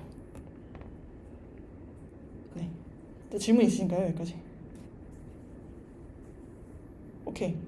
없으시면은 벌써 1시간이 지났거든요. 그래서 여기서 잠깐 쉬었다가 뒷부분 이어서 하도록 하겠습니다. 그래서 앞에 이제 FCN을 소개를 해드렸는데 이제 다음은 조금 익숙할 수도 있는 RCNN 패밀리의 하나를 소개를 해드리려고 합니다. 이거 저번 시간에 아마 오브젝트 디텍션 하면서 보셨을 거예요. 페스터 RCNN 배웠었죠. 그래서 RCNN 어떤 리전을 이제 받아가지고 걔네들에 관련해서 이제 뭐 프리딕션을 하는 클래스하고 바운딩 박스를 프리딕션하는 약간 이런 모델이었는데 이 페스터 RCNN의 조금 페스터 RCNN의 아웃풋은 그러면 오브젝트 디텍션 모델이다 보니까 이제 리전 프로포절 네트워크에서 뭐 여러 가지 바운딩 박스를 처리해서 이제 유력한 리전 프로포절들을 만들어내고 얘네들을 풀링해서 피처맵을 만든 다음에 얘네들을 각각 클래스 예측하고 바운딩 박스 예측하고 해가지고 프레임스를 만들어내기 때문에 바운딩 박스랑 클래스 두 개만 띵 나오죠. 근데 그거를 우리가 마스크도 뱉어내게 할 수 있을까?가 이번 모델의 핵심입니다. 그래서 이름은 마스크 RCNN이고요. 앞에 거랑 같이 띄워두고 약간 차이를 한번 보실래요? 네, 앞에 거랑 뒤에 거랑 차이는 이 밑에 빨간색으로 쳐져 있는데 저 마스크 브랜치가 추가된 것밖에 없어요. 마스크를 예측하는 브랜치만 추가가 됐습니다. 그래서 맨 앞쪽에 요 클래스 예측하는 거, 그 다음에 바운딩 박스 리그레션 하는 거 두 개 똑같은데 요 밑에 이제 M by M짜리 세그멘테이션 마스크가 이 클래시파이어 바운딩 박스 나오는 거랑 동시에 필드포가 돼서 프레디션이 나옵니다. 그래서 얘를 되게 강조를 하거든요, 논문에서. 얘네가 두 개가 패러렐하게 예측이 된다. 그러니까 결국 뭐 클래스 정보가 마스크를 예측하는데 포함이 된다거나 반대의 그런 상황이 없다. 그냥 독립적인 브랜치로 예측이 되는 그런 모델입니다. 그래서 되게 간단해요. 패스트 RCN을 저번 시간에 잘 이해했다는 가정하에 마스크 브랜치만 추가된 세그멘테이션 모델이고, 이거 같은 경우는 오브젝트 디텍션 하시다 보면은 딱 각각의 객체들을 디텍션을 하잖아요. 그래서 얘네들은 인스턴스 구분이 있습니다. 그래서 인스턴스 세그멘테이션 모델이고, 네, 오브젝트 디텍션 모델로부터 나온 애들이니까 어느 정도 좀 자연스러운 흐름이긴 하죠. 뭔가 배경을 바운딩 박스를 치진 않잖아요. 어떤 인스턴스들을 바운딩 박스를 치고 그 김에 그 인스턴스들의 세그멘테이션 마스크까지 얻어내는 약간 이런 모델입니다. 그래서 이게 다인데 사실은 약간 디테일들이 몇 가지 숨어 있거든요. 그래서 정리를 하면 여기서 똑같이 RPN을 거쳐서 클래스랑 박스 예측하고 여기서 나온 피처 맵을 사용을 해서 컨볼루션 거쳐서 이제 어떤 인스턴스 마스크가 나오는 겁니다. 이런 식으로. 그랬을 때 여기가 약간 다르죠. ROI 얼라인이라는 걸 아마 처음 보였을 텐데 그 패스트 RCN에서는 어떤 풀링 방법을 사용했는지 기억을 하시나요? 혹시 배우셨나요, 저번 시간에? 패스트 RCN에서 ROI 풀이라는 풀링 방법을 사용을 했을 거예요. 그 리전 프로포설에 이제 어떤 그 리전을 알았을 때 그 리전에 관련한 피처를 뽑아내는 방식으로 ROI 풀을 설명을 해주셨을 텐데, 여기서는 새로운 방식으로 ROI 얼라인이라는 방식을 사용을 합니다. 그래서 그걸 좀 볼게요. 그래서 일단은 패스트 RCN에서 어떻게 했나 보면은 ROI 풀 해가지고 만약에 내가 이런 피처맵이 있는데 여기에서 내가 이 빨간색으로 친 애들을 2x2의 피처로 뽑아내고 싶다라고 했어요. 뭐 그랬을 때 뭐 이렇게 애매하게 박스가 쳐져 있어도 얘네들은 가장 그 리전을 잘 포함하는 어떤 그 그리드를 찾아서 그쪽으로 그냥 어프로시메이션을 하는 거죠. 어느 정도. 그래서 어느 정도 이 그리드에 맞게 잘 조정을 한 다음에 그 다음에 피처를 풀링을 하거든요. 이렇게 하니까 사실 오브젝트 디텍션 할 때는 우리가 마스크가 필요 없고 그냥 어느 정도에 있을 거다 하는 박스만 쳐주면 되잖아요. 그러니까 그렇게 해도 크게 상관이 없었거든요. 네, 그랬는데 생각을 해보시면 뭔가 세그멘테이션을 할 때는 그런 식으로 그냥 이쯤에 있다라고 해가지고 그냥 그 그리드에 맞춰놓고 그 다음 피처를 풀링을 하면 아무래도 그런 위치 정보가 다 망가지겠죠. 그래서 이렇게 하면 안 된다가 주장입니다. 그래서 제안을 한 게 ROI 얼라인이고, 그 다음에 얼라인이 그래서 어떤 식으로 하냐면 약간 복잡할 수 있는데 뭐 만약에 제가 그리드가 있고 여기서 이제 그 리전 프로포설 이런 식으로 왔어요. ROI가 여기에요. 그러면은 여기에서 원래 ROI 풀링 할 거면 그냥 대충 뭐 이런 식으로 잡아가지고 그 다음에 아까처럼 피처를 풀링을 했겠죠. 맥스 풀링을 했겠죠. 그랬는데 그걸 그리드를 그런 식으로 이제 디스크리트하게 만들지 않고 어프로시메이션 하지 않고 정확하게 하겠다. 그래서 이 ROI를 이제 이렇게 2x2 피처를 만들고 싶으니까 나눕니다. 내가 2x2를 나눠요. 그 다음에 각각의 리전에 4가지 포인트를 잡아요. 여기까지가 준비거든요. 준비를 하고 그 다음에 각각의 그리드의 피처를 어떻게 뽑냐면 각각의 포인트에서 요 원래 요 그리드의 피처가 있잖아요. 여기서 인터폴레이션을 해옵니다. 인터폴레이션을 해요. 그러니까 뭐 요점이다 그러면은 이 0.45, 0.1 어딘가에 그 인터폴레이션이죠. 이런 식으로 각각의 포인트에 이제 바이리니어 인터폴레이션을 하고요. 그렇게 해서 나온 애들을 이제 4개가 있잖아요. 그 중에서 맥스 풀링을 한다 라고 보시면 됩니다. 그래서 차이점은 아까는 디스크리트고 여기는 컨티뉴어스하죠. 그래서 여기를 굳이 우리가 디스크리트하게 어프로시메이트를 하지 않고 좀 더 정확하게 컨티뉴어스하게 우리가 인터폴레이션을 함으로써 좀 더 정확한 피처를 뽑겠다 하는 게 이 ROI 온라인의 목표입니다. 이해가 되시나요? 처음 딱 보면은 약간 이게 뭐 하는 건가 싶을 텐데 결국 목표는 조금 더 이 각각의 위치에 정확한 피처 값들을 찾아내기 위해서 하는 연산이다 라고 보시면 되고, 그래서 아까 이런 식으로 뽑은 게 이제 오른쪽이거든요. 그래서 아까 그 하나의 피처맵 안에 포인트 4개 뽑아서 맥스 풀링 한다고 했잖아요. 그거를 이렇게 각각 구한 다음에 맥스 풀링을 각각 해줬죠. 이런 식으로 했을 때 좀 더 우리가 정확한 피처를 얻어낼 수 있다라는 게 결론이고, 저기랑 그냥 똑같은 피처맵으로 그냥 ROI 툴 했을 때 결과를 비교를 해보면 좀 사뭇 다르죠.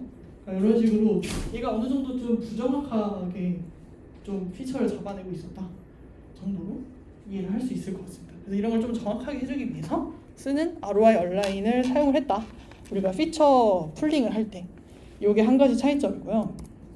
그다음 두 번째 로스 펑션인데, 얘네들 아까 우리 FCN에서는 그 픽셀별로 클래시피케이션을 했을 때 걔네들이 원래 정답지하고 좀 잘 일치하게 로스를 주자 였잖아요. 그래서 픽셀별로 클래시피케이션 로스를 줬는데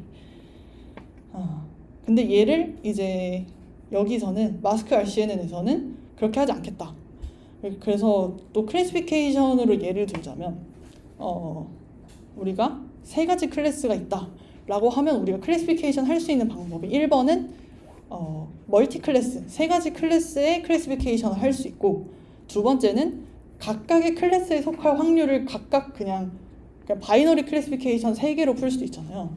그 차이인 겁니다. 그래서 앞에 거는 FCN은 이제 멀티 클래스로 클래시피케이션을 하는 거였고, 지금은 클래스 하나별로 마스크를 예측을 한 다음에 그걸 바이너리 클래시피케이션 로스를 줍니다.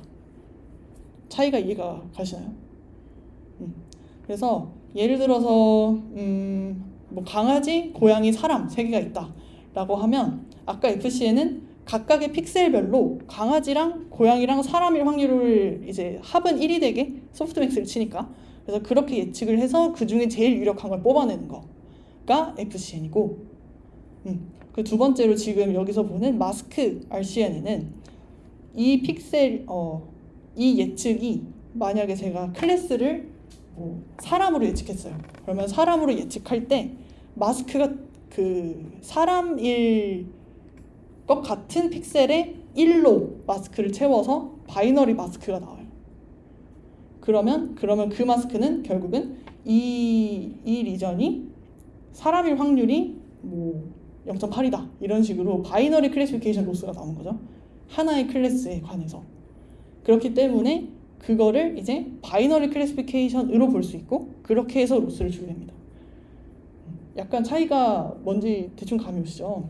그래서 두 개, 왜 그러면은 이게 왜 이렇게 하느냐, 왜 바꾸냐, 아까 또 꽤 잘 되지 않겠느냐 라고 하면은 약간의 문제점이 될 수 있는 거는, 일단 멀티 클래스 클래시피케이션 생각해 보시면 로스를 줄 때 내가 그 3개 클래스 중에 하나의 확률을 높이면 나머지 클래스에 영향이 미치죠.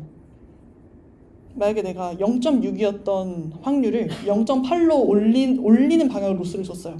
그러면 나머지 클래스는 확률이 떨어지겠죠. 그러니까 이런 식으로 클래스별로 계속 경쟁을 하는 거예요. 하나의 픽셀 안에 뭐 하나의 클래스 확률이 높아지면 나머지 확률이 떨어지는 뭐 이런 현상이 발생하기 때문에 계속 픽셀 하나의 위치에서 클래스별로 경쟁이 일어난다라고 설명을 합니다. 그렇게 되면은 사실 학습할 때 별로 안 좋을 수가 있어요. 왜냐하면 초반에는 불확실하잖아요. 불확실한 상황에서 학습을 해 나갈 때 그런 식으로 계속 클래스 간 경쟁이 일어나게 되면은 이게 조금 헷갈리는 부분에 대해서는 학습이 잘 안 되겠죠. 이런 식으로 문제가 발생을 하는데 이런 거를 각각의 클래스별로 바이너리 클래시피케이션을 한다 하고 각각 로스를 준다라고 하면은 각각의 클래스마다 잘 배우는 거예요. 각각의 클래스가 서로 영향을 주지 않고. 이해가 되시나요? 무슨 차이인지? 그래서 우리는 앞에 방법이 이제 클래스별로 경쟁이 일어나기 때문에 이걸 해결하기 위해서 이제 각각 펄 클래스별로 로짓을 예측을 하고 그 다음에 바이너리이기 때문에 액티베이션을 아까는 소프트맥스를 줬잖아요. 근데 그거를 시그모이드로 줘서 바이너리 클래시피케이션 로스를 바이너리 클래시피케이션처럼 마스크를 예측을 하고 그다음 바이너리 클래시피케이션 로스를 줘서 각각의 클래스별로 좀 더 예측을 잘하도록 배우게 한다 하는 거를 여기서 주장을 합니다. 두 번째가 로스 범위성이 좀 달랐다고요. 그 다음 세 번째는 FPN입니다. 혹시 이거 보신 적 있으신 분? 피처 피라미드 네트워크. 뭔가 본 것 같아요. 없으신가요? 그러면 좀 설명을 해볼게요. 이게 뭐냐면 되게 직관적이에요. 이름이 피처 피라미드잖아요. 피라미드처럼 다양한 스케일의 피처 맵을 사용을 하는 거예요. 아까도 그 유넷하고 FCN 나올 때 되게 여러 가지 스케일의 피처 맵을 쓰겠다 하면서 뭐 스킵 커넥션도 넣고 뭐 각각의 스케일에서 나온 프레딕션을 가져와서 뭐 합치고 이런 연산들이 있었잖아요. 조금 더 좋은 퀄리티를 위해서 그런 똑같은 개념입니다. 그래서 여기는 그 레즈넷은 아마 아실 텐데 레즈넷에서 컨볼루션을 거치면서 계속 사이즈가 작아질 텐데 여기에서 중간중간에 있는 피처 맵들을 뽑아내서 얘네들을 이제 피처 피라미드다 하고 사용을 하는 겁니다. 그래서 피라미드 여기 사진 보시면 일단 이미지가 제일 크겠죠. 그 다음에 피처를 뽑으면서 점점 작아지는 요 피처 맵의 스케일 이 다른 피처 맵들을 일단 다 모아두고 얘네들을 다 같이 사용하겠다 하는 겁니다. 이렇게 해서 장점이 뭐냐라고 하면 여기는 초반에는 로우 레벨의 피처들이 많이 모여 있을 거고 그리고 공간적인 정보가 좀 살아 있을 거고 그 다음에 점점 위로 갈수록 조금 더 하이 레벨의 피처들이 살아 있을 거고 조금 더 시멘틱한 의미들이 강하게 담겨 있을 거잖아요. 그러니까 조금 더 좋은 여기저기서 좀 적절하게 피처를 잘 뽑아와서 사용을 하겠다 하는 게 이 피처 피라미드 네트워크의 목적입니다. 그래서 이거를 마스크 RCN에도 사용을 했다고 하고요. 그래서 얘네들은 어떻게 했느냐 하면은 뭐 여기도 비슷합니다. 각각의 스케일에서 처리를 각각 하고 저 P2부터 P5까지가 이제 다른 스케일의 피처맵이라고 생각을 하시면 그 각각을 이제 RPN에다 보내서 ROI 각각 뽑아주고 그 다음에 걔네들을 RCN에 이제 태워서 클래스랑 바운딩 박스, 마스크를 아웃풋 해내는 이런 방식으로 좀 여러 가지 스케일의 피처를 보고 내가 세그멘테이션 혹은 오브젝트 디텍션을 하겠다라고 하는 게 이 피처 피라미드 네트워크를 사용하는 목적이라고 보시면 될 것 같아요. 이 정도의 특징들이 있었고 그래서 마지막 정리하면 패스트 RCN하고 비슷한데 근데 마스크 브랜치가 좀 추가가 됐다. 그리고 ROI 풀링을 좀 더 정확하게 하기 위해서 ROI 얼라인이라는 방법을 사용해서 풀링을 했다. 정도로 이해를 하시면 패스트 RCN 마스크 RCN은 다 본 것 같아요. 네. 그래서 방법론적으로는 상당히 간단하고 그리고 이 앞에 설명드리는 것들도 다 포함해서 마찬가지로 여기 논문에 가보시면은 훨씬 더 자세하게 분석을 해놔요. 우리가 왜 이런 식으로 디자인을 했고 이런 거는 어떤 효과가 있고 이런 것들이 실험으로 어떻게 나오고 이런 것들이 되게 자세하게 나오거든요. 그래서 조금 궁금한 부분이 있으면 논문 조금씩 읽어보면 또 거기서 인사이트를 얻으실 수도 있을 것 같아요. 네. 그래서 지금은 이 정도로 넘어가고요. 여기까지 질문 있으신 분? 마스크 RCN은 궁금한 점이 있다. 없으시면 넘어가도록 하겠습니다. 그래서 마지막 소개하는 게 이제 앞에는 계속 CNN 중심으로 세그멘테이션 모델을 설계를 했잖아요. 이번에는 트랜스포머를 베이스로 가자 였고, 이것도 역시 오브젝트 디텍션에서 베이스가 되는 모델이 있습니다. DETR도 저번 시간에 배웠죠. 디텍션 트랜스포머라고 해서 이제 CNN에서 나온 피처와 마찬가지지만 이거를 트랜스포머 인코더 디코더를 태워서 이제 오브젝트 프로포저를 뽑아내자. 그리고 혹시 이거 매칭 로스 관련한 것도 설명을 해주셨나요? 바이파르타임 매칭? 안 해주셨어요? 그러면 간단하게 설명을 해드리면, 얘를 이제 로스를 줘야 되는데 사실은 이런 식으로 가면, 그러니까 클래스하고 박스를 주잖아요. 얘하고 정답하고 비교를 해야 되는데, 이 정답하고 비교할 때 어떤 애랑 비교해서 줄 건지를 결정을 해야 돼요. 그러니까 이걸 할 때 여기서 바이파르타임 매칭이라는 걸 쓰는데, 이걸 할 때 굉장히 빠른 알고리즘으로 헝가리안 매칭이라는 방법으로 쓰면 굉장히 빠르게 이루어지는 연산이고, 이걸 하게 되면은 이 정답에서 나오는 이 바운딩 박스 클래스랑 가장 유사한 애들끼리 매칭이 됩니다. 그러면 그 매칭된 그 결과를 사용해서 짝지어진 두 개를 로스를 주는 거죠. 비교해서 그 두 개가 비슷해져라 하면서. 네, 그런 식으로 주는 게 바이파르타임 매칭 로스고요. 그래서 요게 DETR이고, 요거를 발전시켜서 또 마스크를 예측할 수 있을까 하는 모델이 나왔습니다. 그걸 소개를 해드릴게요. 그래서 마스크도 당연히 뽑아낼 수 있다. 이 앞에 아키텍처랑 상당히 유사하고요. 논문 제목이 이렇습니다. Per pixel classification is not all you need for semantic segmentation 이라고 되어 있는데, 이 per pixel classification이라는 게 우리가 지금까지 봤던 세그멘테이션 모델들이 사용하는 방법이에요. 아까 FCN 보시면 픽셀별로 클래시피케이션을 하죠.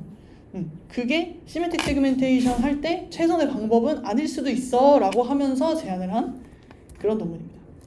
그래서 네, 이 앞에 설명했던 이런 방식, 이게 베스트가 아닐지도 하면서 나온 모델이고요. 이름은 마스크 포머입니다. 마스크 포머고, 그래서 앞에서 제안을 했던 방법들은 대부분 그랬어요. 그러니까 이 이미지에서 픽셀별로 클래스를 클래스를 예측하고 얘를 이제 클래시피케이션 로스를 픽셀별로 주는 요 방식이 초반의 방식이었는데, 요거를 이제는 마스크별로 마스크의 퀄리티를 높이는 로스를 주고, 여기서 그러니까 DETR에서는 프레딕션이 각각 나오잖아요. 각각 나오는 이 마스크를 아까 매칭을 이용해서 이제 비교할 정답 레이블을 찾은 후에 마스크 퀄리티를 높이는 로스를 주고, 그 다음에 클래시피케이션 로스를 따로 주는 약간 이런 방법을 사용을 해서, 이거는 픽셀별이라고 하긴 하고 마스크별 로스인 거죠. 마스크별 로스를 주는 이런 방식을 차용을 한 게 이제 마스크 포머입니다. 이게 이전까지는 세그멘테이션 할 때 저 펄픽셀 클래시피케이션이 되게 유명하고 많이 쓰고 당연하게 여겨지는 방법이었거든요. 근데 이걸 좀 뒤집은 조금 좀 의미 있는 논문입니다. 그래서 이게 사실 설명하자면 또 한참이 걸리는데 또 시간이 많이 남지 않았으니까 네, 그래서 간단하게 설명을 하고 넘어가 보도록 하겠습니다. 일단은 마스크 포머 아키텍처거든요. 이거 보시면 약간 낯이 있죠. 앞에 봤던 DETR하고 약간 그림체도 비슷하지 않나요? 약간 그걸 의도하고 저렇게 그린 것 같아요. 그래서 보시면 위에 DETR하고 마스크 포머입니다. 그래서 비슷한 부분이 보이시죠? 여기 일단 CN은 요게 백본인 것 같고, 그죠? 피처가 나왔어요. 나오면 트랜스포머 인코더 디코더를 가서 프레딕션을 만들죠. 이게 여기죠. 여기 피처가 들어와서 트랜스포머 디코더, 여기서는 인코더 디코더지만 여기는 디코더만 사용을 합니다. 그래서 여기에 있는 요 쿼리들을 이제 런업을 하게 두고, 얘네들이 이제 그 오브젝트 그 세그멘테이션 할 때 관련된 정보들을 배우도록 얘네들을 런업을 한 쿼리들로 놓고 여기서 디코드를 해내면 얘네들이 결국은 세그멘테이션 하는 프로포설들이 되는 거거든요. 얘가 이 DET랑 비슷하죠. 그래서 여기서는 박스 프레딕션이 나오는데 여기는 뒤에 좀 더 처리가 들어가기 때문에 사실 얘네가 뭔지는 잘 모르겠어요. 뭔지는 모르겠어요. 근데 얘네들이 와서 MLP를 한번 하고 아웃풋을 하게 되면 여기에서 마스크 인베딩, 이 세그멘테이션 마스크를 예측할 때 중요한 피처가 담긴 요 아웃풋이랑 그 다음 클래스를 프레딕트하는 요 아웃풋 두 가지가 나오게 됩니다. 뭐 이런 구조거든요. 그래서 저 뒤에는 조금 디테일이기는 하지만 이렇게 주된 아웃풋은 여기까지. 혹시 살짝 감이 오시나요? 대략적으로 어떻게 돌아가는구나. 이미지 피처를 뽑아서 DT랑 비슷하죠? 이미지 피처를 뽑아서 여기서 트랜스포머 디코더를 돌면 오젝트 프로포설이 나오고 프로포설을 NLP에 태우면 마스크를 만들어내는 인베딩 그리고 클래스를 예측하는 프레딕션이 나온다. 여기까지가 메인 아웃풋입니다. 이 뒤에는 이제 그 세그멘테이션 마스크를 만들어내고 또 클래스를 만들어내기 위한 처리인데 뭐냐면 일단 우리가 갖고 있잖아요. 클래스피케이션은 그냥 클래스피케이션 로스를 주면 돼요. 얘가 이 빨강이가 뭐 매칭된 그 세그멘테이션 맵이 있겠죠. 걔의 클래스랑 비교했을 때 클래스를 잘 예측했느냐를 로스로 주면 되고요.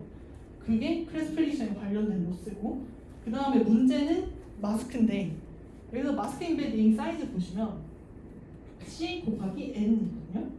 이 N은 여기서 만들어낸 프로포절의 개수예요. 그럼 결국은 이 인베딩 차원이 C라는 거거든요. 공간적인 정보 전혀 없죠. 그냥 각각의 클래스에 각각의 이 쿼리에 관련된 프로포절에 벡터 하나가 따라 나오는 거예요.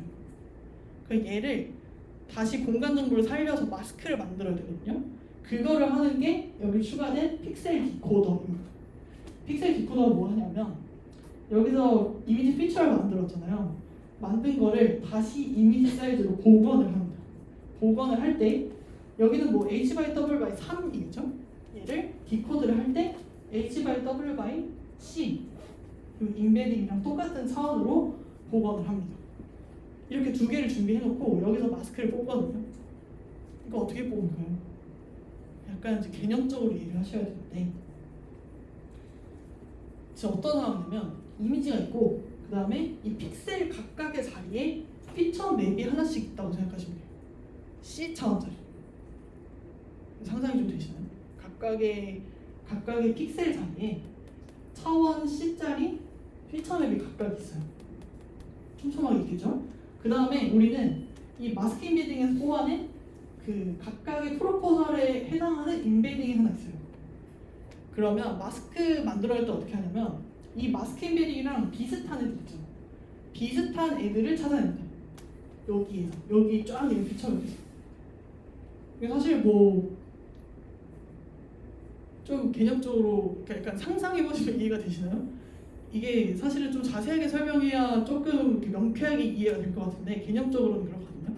그래서 이 마스크 인베딩을 이용해서 이 픽셀 디코더가 디코드해낸 피처에서 이 각각의 프로포절에 유사한 애들을 이제 마스크 픽셀 레벨이니까 마스크처럼 받아낼 수 있는 겁니다. 이해가 되시나요?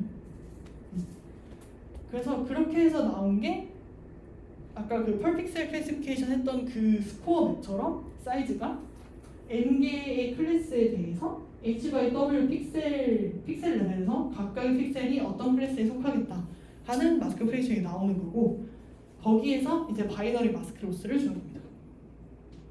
이렇게 해서 클래스에 관련한 로스, 마스크에 관련한 로스를 분리해서 주고요. 네, 여기서도 역시 저 위에서 언급했던 바이팔 타입 매칭 로스를 쓰거든요. 그래서 이제 내가 로스를 줄 애가 어디에 있나를 찾아서 매칭을 우선 해둔 다음에 그 다음에 걔의 클래스와 마스크를 정답지로 가지고 이제 걔의 매칭된 프레딕션에 로스를 주는 거죠. 그러니까 이런 식으로 작동을 합니다. 대체로 CNN은 되게 직관적이잖아요. 그러니까 이미지 인코드하고 디코드하고 이게 딱 보이는데 사실 트랜스포머는 그런 게 조금 덜한 것 같긴 해요. 뭔가 딱 명쾌하게 직관적으로 아 이거다 하는 그런 이해는 사실 조금 어렵긴 하지만 네, DETR 베이스로 트랜스포머 베이스로 클래시피케이션도 할 수 있다 하는 부분이 이 마스크 포머였습니다. 좀 더 궁금한 거 이해 안 되는 거 있으신가요? 없으신가요? 오케이, 그러면은 이 정도고 그래서 결국은 좀 차별화됐던 것이 저 픽셀 디코더 부분 그리고 마스크 인베딩하고 같이 모아서 마스크 프레딕션을 하는 저 부분이 좀 특별하지 않을까. 그쪽이 이제 마스크 포머와 DETR의 좀 차이점이다 라고 볼 수 있을 것 같습니다. 그랬고요. 그래서 아까 요거는 조금 이제 전체적으로 더 설명을 드렸고, 그래서 픽셀 레벨 모듈은 이미지 관련한 피처를 뽑고 또 마스크 프레딕션 할 때 필요한 피처 뽑고 이 두 가지 일을 하는 이미지 관련한 피처를 뽑아내는 역할을 하는 파트고, 두 번째 트랜스포머에서는 오브젝트를 찾아내는 모듈, 오브젝트를 디텍션 해내서 이제 각각의 쿼리에 맞는 프로포절들을 이제 모아내는 엔게이프레이션을 모아내는 모듈이고, 마지막 세그멘테이션 모듈은 이제 거기에 있는 정보들을 MLP를 태워가지고 받아서 클래스랑 마스크를 예측해낸다 하는 이런 구조로 작동을 하는 게 마스크 포머입니다. 네. 그래서 요거는 아마 DETR을 조금 더 이해를 하고 그 다음에 마스크 포머를 가면 조금 더 원활하실 것 같고, 이해가 또 궁금하신 게 있으시다면 질문도 해주시고 논문도 참고해 주시고요. 그래서 그렇게 하면 될 것 같습니다. 네, 여기까지가 이제 세그멘테이션 모델 관련된 소개였고요. 혹시 전체적으로 또 궁금한 거 질문 있으신가요?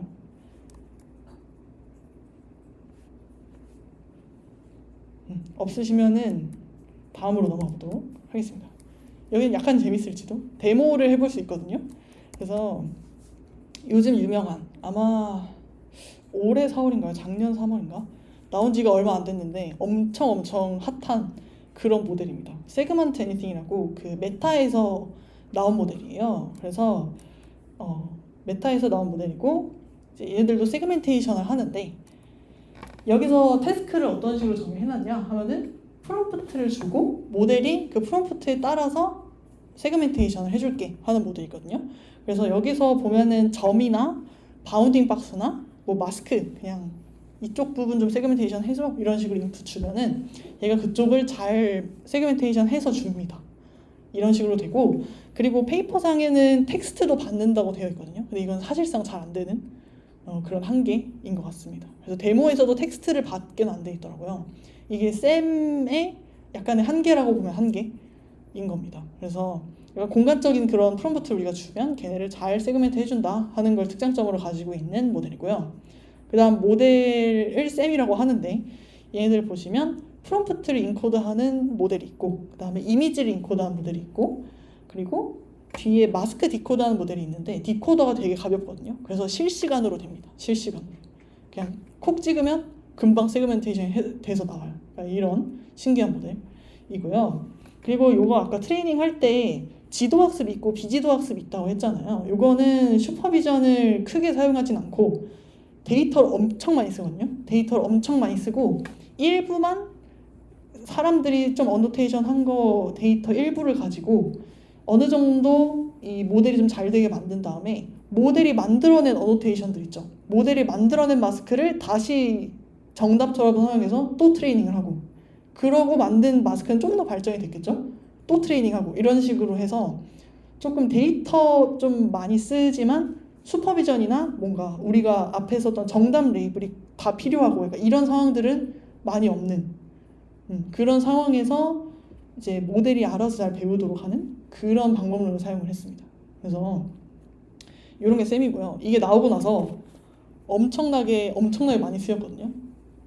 이거 네, 논문 보시면은 세그멘트 애니띵을 베이스로 논문이 진짜 많이 나와요, 요즘. 그래서 그런 식으로 되게 학계에서도 뭔가 파급력이 많고, 그리고 사실은 뭔가 실생활에서도 보면 실시간으로 세그멘테이션이 되는 거잖아요. 이것만큼 또 쓸만한 툴이 없는 것 같아요, 제 생각에. 뭐 오브젝트 트래킹이라거나 아니면 뭐 자율주행이나 뭐 바이오메디컬 쪽에서도 세그멘테이션을 많이 쓰더라고요. 그래서 그런 이미지 처리할 때 상당히 많이 쓰이고 있는 그런 모델이라고 보시면 될 것 같습니다.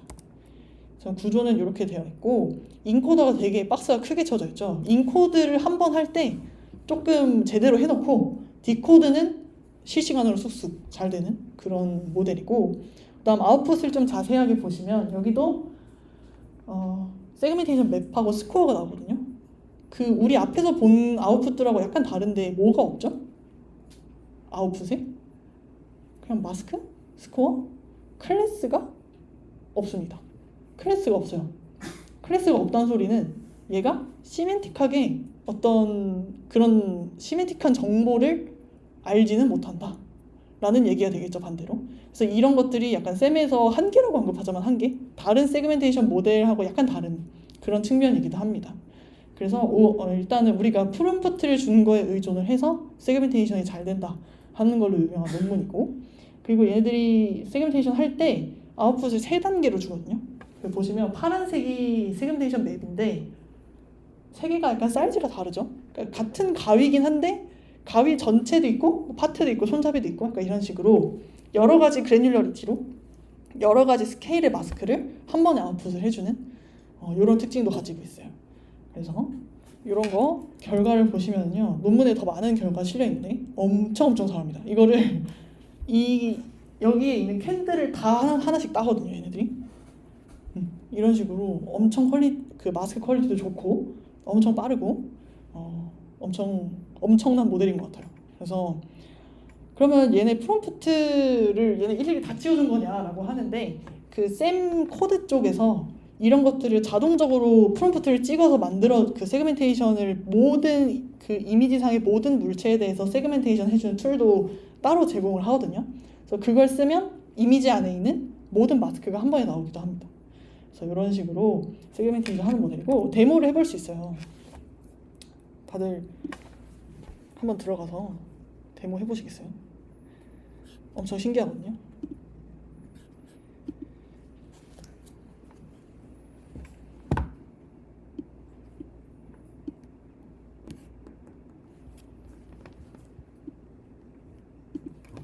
간단하게 설명을 해드리면, 여기 데모 들어가셔서 무슨 약관을 동의를 해주시고요. 아마 제 이미지를 올릴 수도 있을 거예요. 근데 뭐 아무거나 괜찮은 거 한번 들어갈까요? 이거 한번 들어갈까요? 네, 이거 들어가서 어떤 식으로 하느냐 하면은, 저희가 프롬프트를 실시간으로 줄 수가 있어요. 그래서 여기에 add 마스크 설정이 되어 있으면 내가 이 점이 포함되어 있는 세그멘테이션 마스크를 얻고 싶다 라는 식으로 프롬프트를 줄 수 있고, 그 다음에 리무브 에리아를 선택하고 점을 찍으면 이 부분은 제외하고 세그멘테이션 해달라 이런 식으로 프롬프트를 줄 수 있거든요. 그러니까 이런 식으로 쓰는 데모인데 상당히 잘 됩니다. 그리고 뭐 박스도 쳐줄 수 있고요. 뭐 이런 식으로 했을 때 얘는 약간 그런데, 오브젝트 중심으로 좀 넉넉하게 박스를 쳐주면 세그멘테이션 엄청 잘합니다. 네, 이런 식으로 데모를 해보면 엄청 빠르게 잘 해주죠. 프롬프트 잘 반영하고, 네, 오브젝트 쉐입도 잘 잡고, 이런 모습을 볼 수가 있습니다. 그리고 밑에 everything 누르면 여기서 점들이 쫙 찍히잖아요. 저게 이제 얘네들이 자동적으로 생성하는 점들이고, 걔네들 중에 의미 있는 것들을 이제 마스크로 이렇게 해서 모든 픽셀들을 다 세그멘테이션 해주는 이런 기능도 가지고 있습니다. 그래서 이런 것들이 실시간으로 상당히 빠르게 잘 되는 이런 모델도 있다. 한번 소개를 해드리고 싶어서 가지고 왔고요. 네, 이게 나오고 나서 상당히 파급력이 컸는데, 그게 아마 1년 정도 전인 것 같아요. 그래서 그 이후로 이제 샘을 써서 뭐 이것저것 많이 하는 논문들이 많았고, 특히 바이오메디컬 쪽에서 되게 많이 쓰더라고요. 그래서 그런 식으로 많이 사용이 되는 그런 모델이 있었는데 불과 일주일 전인가요? 또 새로운 모델, 세그먼트 애니팅 모델 2가 나왔습니다. 상당히 따끈따끈한 그런 모델인데요. 얘는 뭐냐면 이제 비디오도 할 수 있다 이겁니다. 그래서 또 여기도 들어가 보시면 정말 신기한 것 같아요. 이거 네, 여기서 데모도 물론 해볼 수 있거든요. 거기 아마 비디오가 예시가 몇 개 있을 거예요. 그래서 보시면 비디오를 잘 세그멘테이션 해준다. 엄청납니다. 여기서 프롬프트를 받고요. 저런 식으로 선택을 해주고 그 다음 비디오 플레이를 하면 쟤네들을 계속 따라가면서 세그멘테이션 해줍니다. 이런 식으로 엄청 신기하죠. 그래서 비디오 세그멘테이션 모델도 나오고 있습니다. 그래서 얘네들도 지금 나온 지 한 1주, 2주 정도 됐는데 엄청 핫한 그런 논문입니다.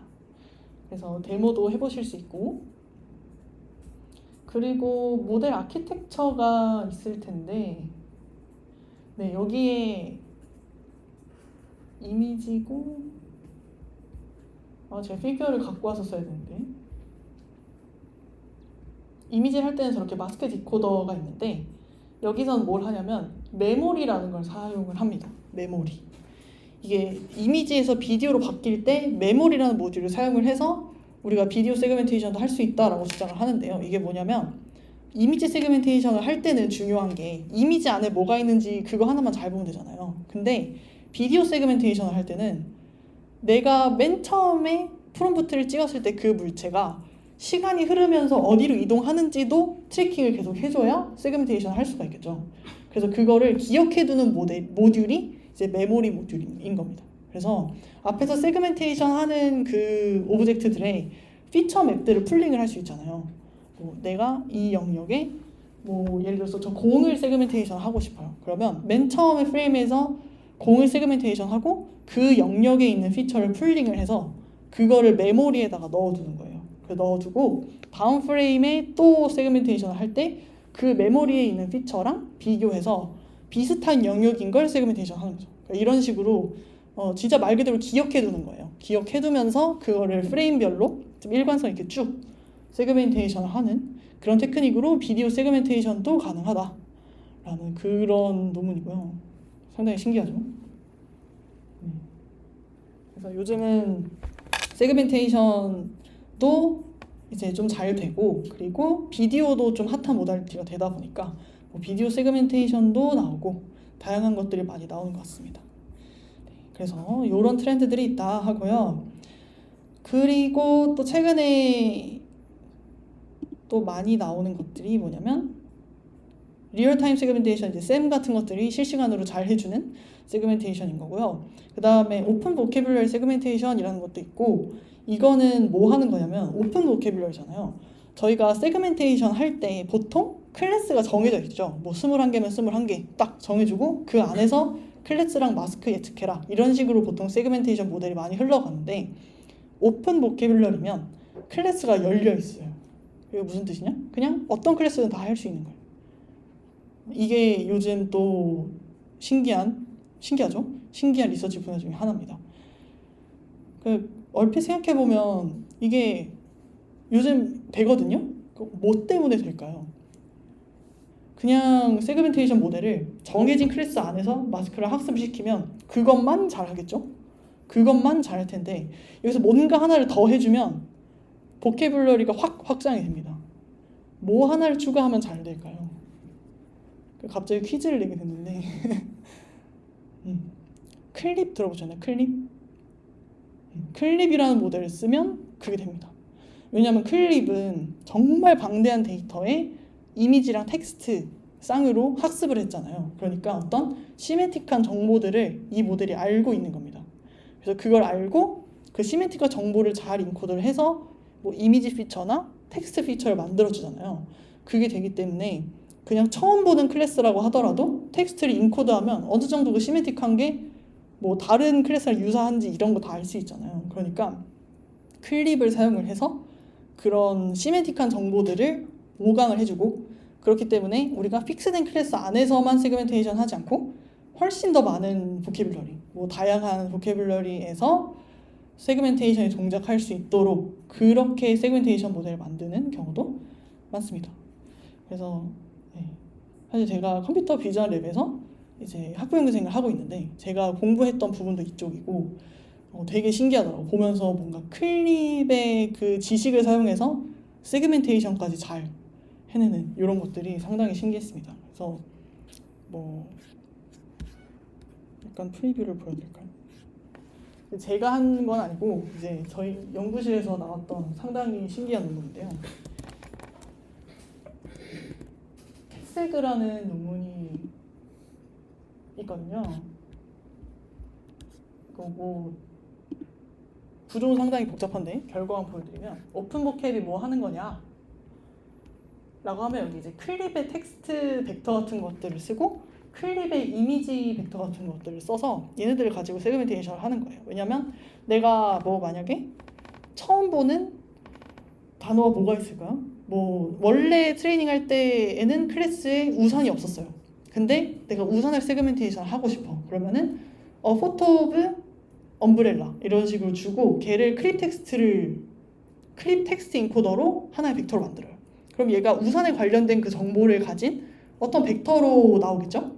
그 벡터를 하나 해두고 그 다음에 이 클립 이미지에서 이미지 그 패치별로 그 피처를 뽑아요. 그러면 그 우산이 있는 부분은 우산의 정보가 담긴 벡터가 나오겠죠. 그러면 패치별로 그 어퍼터 오브 엄브렐라라는 그 텍스트 인코더에서 나온 벡터랑 유사도를 비교해보면 우산이 위치해 있는 패치가 유사도가 높게 나오죠. 그러니까 기본적으로는 그렇게 유사도가 높은 애들을 가지고 그걸 조금 더 마스크로 리파인을 하면 그게 우산을 세그멘테이션한 결과가 되는 겁니다. 그러니까 이런 식으로 클립의 그 클립 인코더들의 시멘틱한 그 지식을 사용해서 세그멘테이션 하는 게 오픈 보캡 세그멘테이션이고요. 결과를 보시면 되게 신기했던 게 요런 게 됩니다. 보이시나요? 네. 이 양캣 이게 트레이닝 데이터에 있을 만한 단어는 아니죠. 근데 얘를 줘도 세그멘테이션이 된다. 신기하죠? 그다음에 여기도 뭐 신기한 게 뭐 글자가 뭐 이게 뭐죠? 토르코프 아이스 이렇게 되어 있는데 얘를 토르코프 아이스로 세그멘테이션을 해줘요. 그러니까 이런 신기한 그런 현상들도 보이고 그리고 좀 뭐 사실 이런 게임 이미지들은 또 그 트레이닝 할 때는 그냥 사진들을 쓰잖아요. 일반적인 사진을 쓰는데 그거랑 좀 디스트리뷰션이 다른 이런 그림체가 다른 이미지에 대해서도 세그멘테이션 잘한다. 뭐 여기 덤스 다운 이런 것도 세그멘테이션 해주죠. 그러니까 이런 식으로 좀 보캐블러리를 유연하게 사용할 수 있는 이런 방법들을 제안을 하는 게 또 오픈 보캐블러리 세그멘테이션이고 이쪽에서도 활발하게 논의가 되고 있습니다. 그리고 리퍼링 세그멘테이션 뭐냐면 그런 게 되는 거예요. 만약에 사람이 3명 서 있어요. 그러면 중간에 있는 사람 세그멘테이션 해줘. 이런 식으로 뭔가 이제 되게 그냥 뭉뚱그려 설명하는 거잖아요. 뭐 어떤 옷을 입은 사람을 세그멘테이션 이런 식으로 그냥 언어적인 표현으로 세그멘테이션 해야 하는 물체를 줬을 때 그걸 잘 세그멘테이션 해내는 그러니까 이런 모델들도 가능해진 겁니다. 그래서 뭐 강아지들이 막 있어. 제일 큰 강아지 세그멘테이션 해줘. 이런 식으로 줬을 때 세그멘테이션 매일 만들어내는. 그러니까 이런 태스크들도 상당히 재밌는 것 같은데 이런 태스크들도 요즘 세그멘테이션에 등장을 하고 있습니다. 이런 것들이 요즘 세그멘테이션에서 또 거론이 되고 있는 연구되고 있는 분야고요.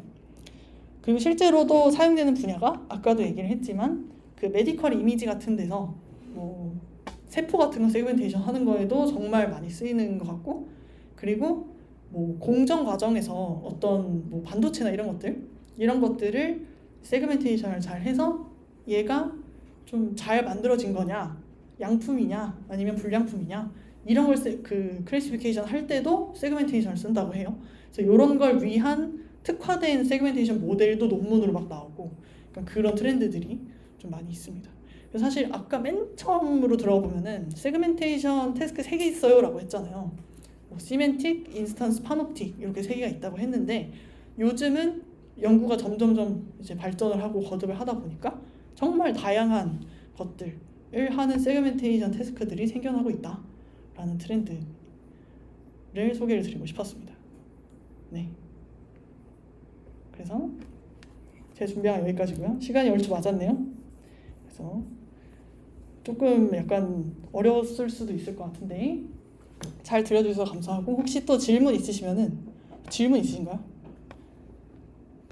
없으시면은 네, 여기서 마치도록 하고 혹시 또 질문 있으시면 개인적으로 와서 또 질문 많이 해주세요. 감사합니다.